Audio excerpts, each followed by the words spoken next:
Hey guys, welcome to the Playful Life podcast. Today I want to talk about burnout. Actually, I should say tonight because it is close to 10 o'clock on a Wednesday night. It's actually St. Patrick's Day. If you're listening to this, you won't see, but I am wearing green. But it occurred to me as I was thinking about the episode for this week that I finally got to on Wednesday night that burnout is one of those things that, like, for reals, everybody experiences. And I think really now more than ever, people are experiencing burnout and maybe not even really realizing it. So I want to break it down into what that is and then tell you some of the ways that I am coping with it, because I certainly have it. And I realized that maybe it's not such a bad thing, but I do want to recognize that I am experiencing it and some of the things that I am pledging to do to help myself get through it. So first, let us talk about, like, what does burnout look like, right, in our modern culture? And I think we often think of sort of like that, maybe that businessman who works at a downtown office and he's there to late hours and sort of like married to his job, right? We might think that like that guy would experience burnout, right? Or a mom who goes to work and comes home and she has the family to care for and all those things and has little time for herself.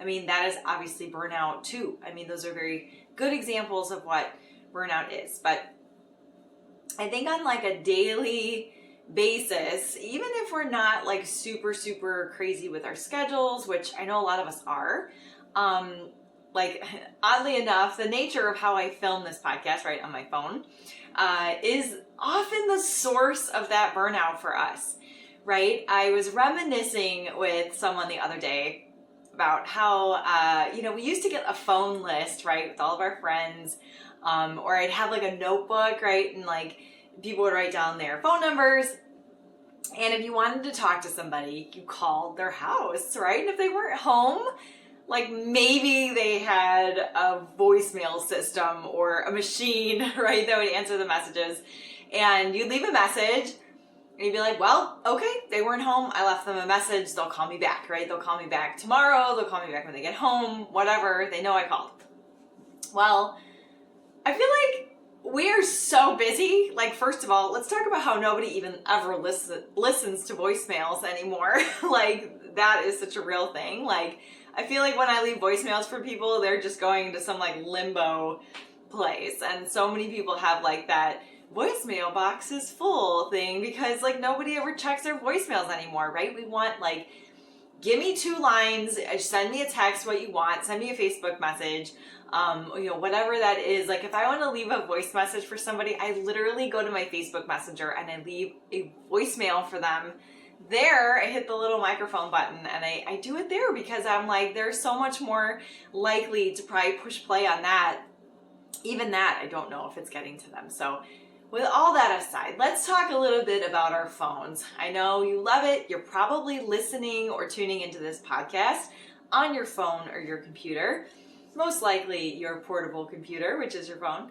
And it's this sense of we are just available to everybody all day long, right? Like how exhausting, but it's so true. I mean, I know that I've been on the giving end of that and the receiving end of that, right? Where I send a text and I'm like, you might be excited about something or a little bit nervous to contact somebody about something, and you're like sitting on pins and needles, right? Like, oh, when are they gonna respond to this text, right?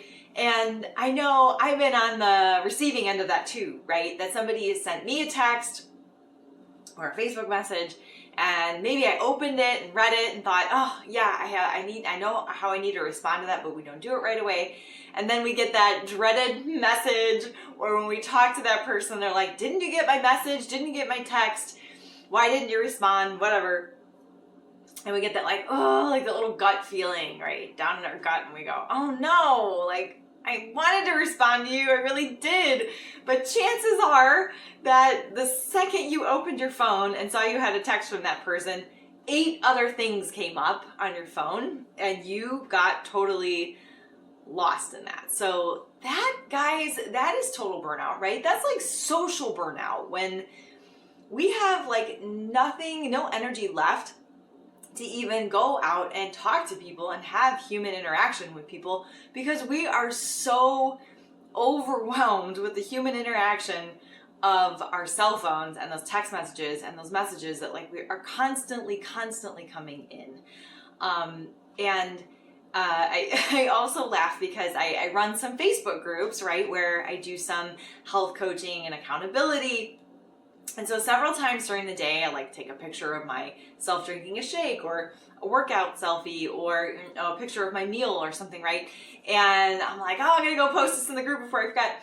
And then I'll open up my Facebook app, and I kid you not, sometimes it is like 20, 25 minutes later, and I have to do something else, or I've completely gotten derailed, and I'm like, what? I did not even go to that group and post that picture. I am getting sucked in to this message over here and that post over there, and somebody commented on this, and then let's stop. Like, let's just stop for a second. I know this is really hard, because I think not only is this the social interaction that we have right now because of COVID, like our lives are much online, right? We're doing a lot of Zoom meetings, we're doing a lot of Facebook groups, and interacting with the world. Like, we're social people, so we want to interact with people. So, social media is one of those ways that keeps us connected, which, in itself is not a bad thing. But when it becomes the only source of connection and it becomes overwhelming, then it can be a source of burnout. So there is that. Then there is that this element of everybody, not everybody, but a lot of people, right, transitioning and working from home. So now there's this line that has been sort of erased, or maybe it's just very blurry, where that line is between work and family, or work and social life, work and home time, work and relaxing, because we are home. We have home offices where we can check our emails, we can do work, our bosses know that we can work from home. So it's like maybe 10 o'clock at night, we're saying, oh shoot, you know what, I forgot to send that email. I'm just going to do that real quick before I go to bed because I'm going to forget. If you were going physically to your office, you wouldn't drive all the way to your office to send that email. Like, there's no way you would have done that. So it's that making sure that you're not erasing the lines that you used to have between where you were working and where you were not working, right? And while some of that might be convenient, and we say, oh, well, working from home is cool because then I have more time to cook, or I have more time to, do homework with the kids, or, more time to run an errand or something like that, which is nice, but also remembering like when to shut that off, and also giving yourself the grace and the power to say, like, no, no, I'm not going to respond to that text right now. No, I'm not going to respond to that email. I'm not going to do that last little, piece of work at the end of the day because it's 5 o'clock and dudes, I got a life, right? So I encourage you that if you are working from home, and like we're at that 1 year mark, right, where a lot of people have just transitioned to working from their homes full time, and it's like, okay, we're at the year mark, and maybe at first, last March, April, there was a lot of, oh, I'm just adjusting, and yeah, I know, I'll get the balance back, and there was a lot of that. But if this is what your life is going to look like, and a year in, if things have not changed, like, you got to take a hard look at what you're doing, your schedule, your time, and what is sacred to you, right? Because as a health coach, I feel that it's very important to still make time for healthy eating and rest, sleep, meditation, journaling, the exercise, all these things, right? On top of, having a family and showing up and being social and all those things. So burnout is real in the sense that if you don't make those hard lines and draw those lines between work and play or home life, then you could be suffering from burnout. And another thing I think too, as a millennial, and I don't want to speak for all generations, but I feel like this is very true for me, is that sense of like, I'm not doing enough, right? So whether you're an entrepreneur, somebody who, has their own business or a side gig or something like that, right? There's, or even in your day-to-day, right? Maybe, just in parenting or something like that, you feel like, oh, there's always that one more thing to do, right? One more thing. And that like never getting completion or never getting closure at the end of the day. So that, guys, can really, really lead to burnout, mental burnout especially, because I know this, and I talk about this in like a clutter sort of way.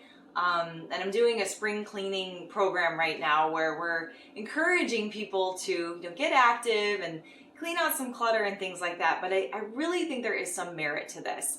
And I know like initially it takes some time to declutter and clean and get things organized. But if you can, and even my husband and I will do this sometimes, we'll take a week or two, and every time we enter a room, if something doesn't belong in that room, we pick it up, we move it to where it needs to go, we throw it out, we put it in the Goodwill pile. Like, we just have like that scanning, like we scan the room. Okay, what doesn't belong here? That doesn't go there. There's a cup over here.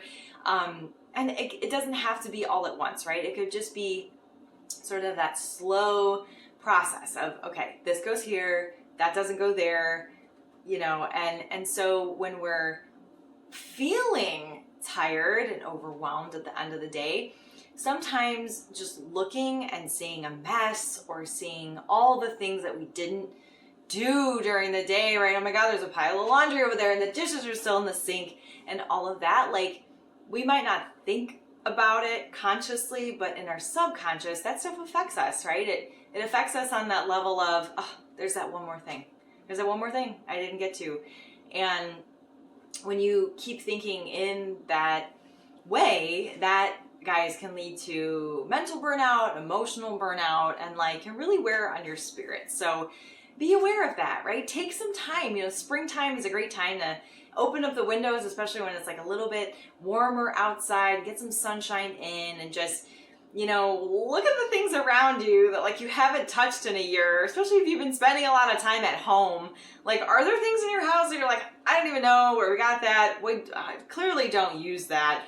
I know we do that in our kitchen pretty often. We'll be like, how many plates do we actually use? I mean, this is ridiculous. Like coffee mugs, we had a super abundance of coffee mugs, and like, yes, it's a blessing, but at the same time, like, we had coffee mugs like in this place and that place, and I mean, it didn't make any sense. There's two of us and we drink coffee once a day. I could just wash the one coffee mug that I use and just use it. I mean, right? Anyway, that's a whole nother conversation of minimalism, but you see what I'm saying. So I do have a couple tips. So you're saying, well, what do I do? Because I have to go on Facebook, or I have to, do this thing because that's part of my life, and I have to check my emails, yada, yada. So, and I've heard this from so many great coaches out there, and, professionals and people who are like really rocking it. So I think there's some merit to it. And I will, Girl Scout promise, say that I have not mastered this yet, but I am working on it and I'm getting a lot better. But it is block scheduling your day. So I think about the time when I worked with Dr. Tori's dental shop, and as busy as I was, like especially in the beginning when Tori and I started that office, and I was like dental assisting, and she was just like rocking the dentistry, and then like I would have the phone would ring, and I would run and grab that, and then so it got to a point where like I had to let the phone ring. People would come in and they'd have to ring a bell, and I'd be like, hold on, right? And I knew that like when I was working with patients with her, I knew that like, okay, from 9 until 11:30, I'm in, the operatory room with her, right? And then like 11:30 to 1:30, that's the time when like I can check the messages and then like call people for the next day, right? So it was a sense of, okay, like this block of time and this block of time are absolutely dedicated to these two things, right? So it's these pieces in the middle that can then be broken up into, okay, this is the time when I'm going to check social media. This is the time when I'm going to work on that blog post, or I'm going to check email or whatever, right? It wasn't like I couldn't be sitting there checking my email all day long. So I felt like I was really, really productive. Like I pretty much got everything done every day. And I felt like, okay, you know, there was maybe one day of the week where I would catch up on things.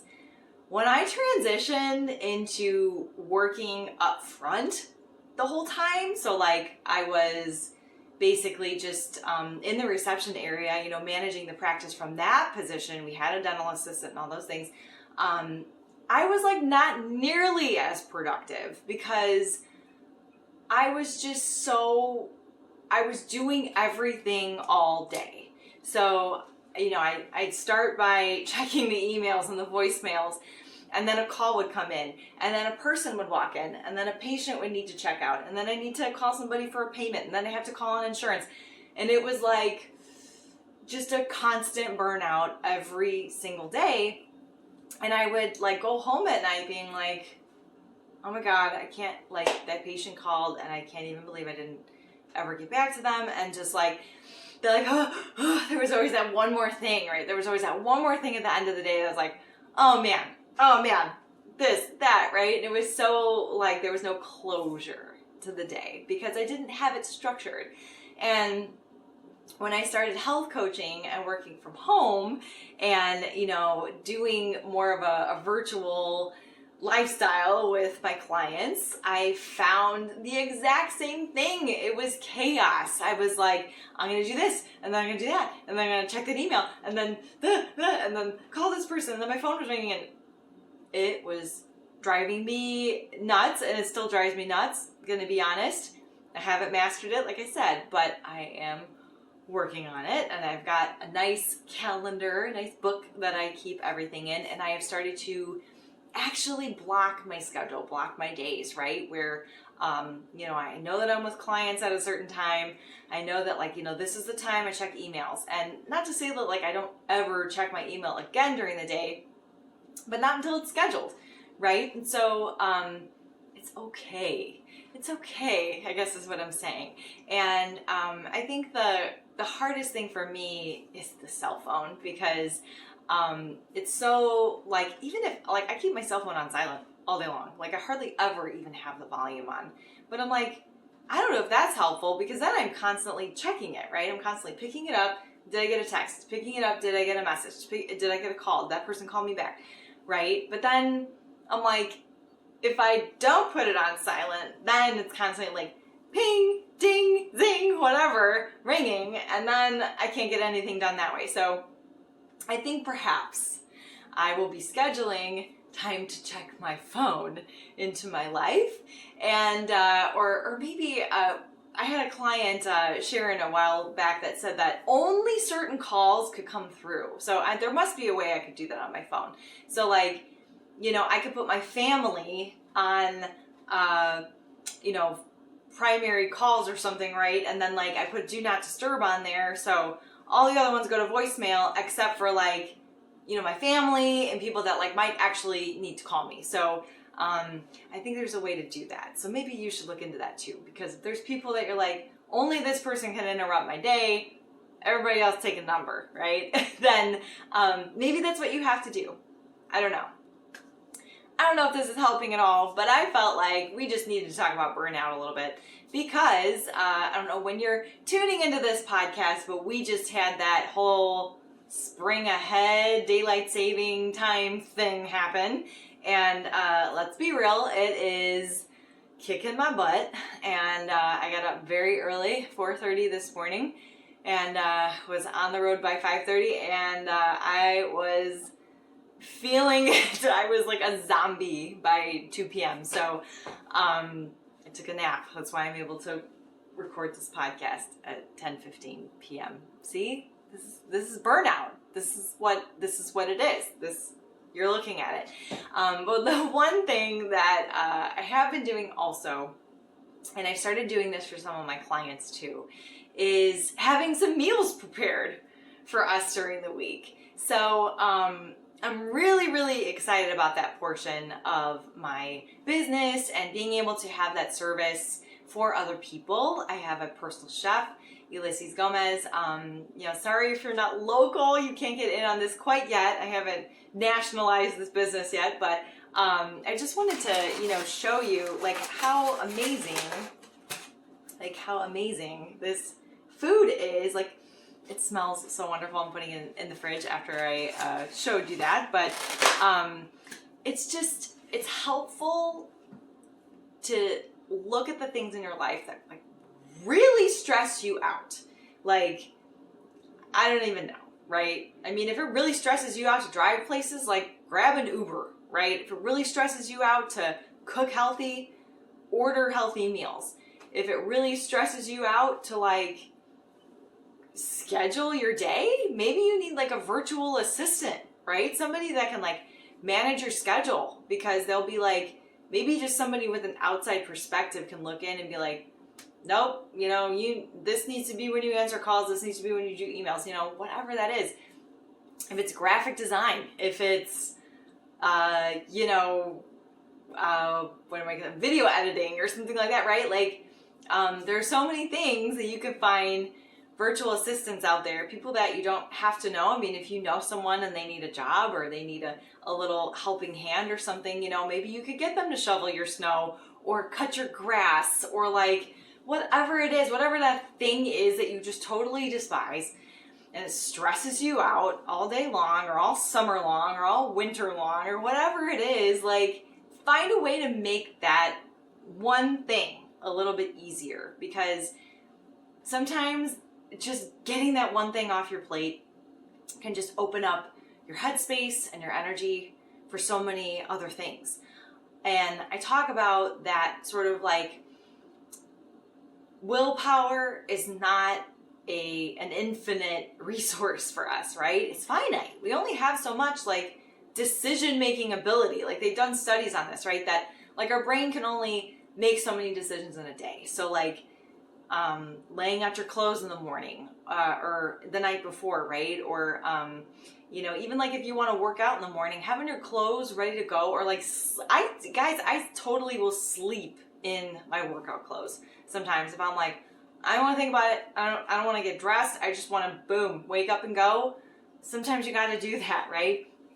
You got to meal prep and get everything prepped one day of the week so that everything's ready to go. If you need to lay out your towel like a hotel, right? Lay out your towel and your soap and everything for when you take a shower, whatever those little decisions that you can maybe make ahead of time that in the moment they stress you out, then do that, right? Make your life simpler. It's your life and you can live it however you want. And if things are really stressing you and burning you out, then ask for help. Ask for help. Have people around you that support you. Have a plan. Have some way of dealing with it. So I work with this with my clients. I help them figure out, what are those things that really just bum them out that we can work with and, maybe just get those things off people's plates entirely. I apologize if it is your kids that really stress you out. I don't know what to tell you. I don't have kids. I know that kids can be stressful, but I don't know, send them to a friend's house or something for a night, right? Maybe you could just get a little bit of, extra you time or something. I don't know. Perhaps if I have kids someday, I'll understand that a little bit better to work with that with people. But whatever it is, guys, find ways to at least treat your burnout and recognize that you have it and know that sometimes it's not such a bad thing. Right? It means that we're surrounded with family, we're surrounded with opportunities, we're surrounded with, careers and things like that. And a lot of these things are blessings, right? They're not curses, they're blessings. So it's not always a bad thing that we're feeling burnt out. It just means that there's a lot of really good things in our life that we want to devote our attention to. But yourself and your spirit need to be one of those things, right? Or two of those things, right? Yourself, your spirit, your connection to your higher power. That's all really important too. So make sure that you're not squeezing out all of that completely, and you are still making time for that. So thanks so much for joining me here on The Playful Life. As always, thanks to Ron Harlow Media. Check him out on the Make My Day podcast every day from 4 to 6 Central Time. And Erin Alice, the Cheeky Mom, on Wednesdays. She's always got something fun and really relevant for you guys. So check them out. And as always, stay playful.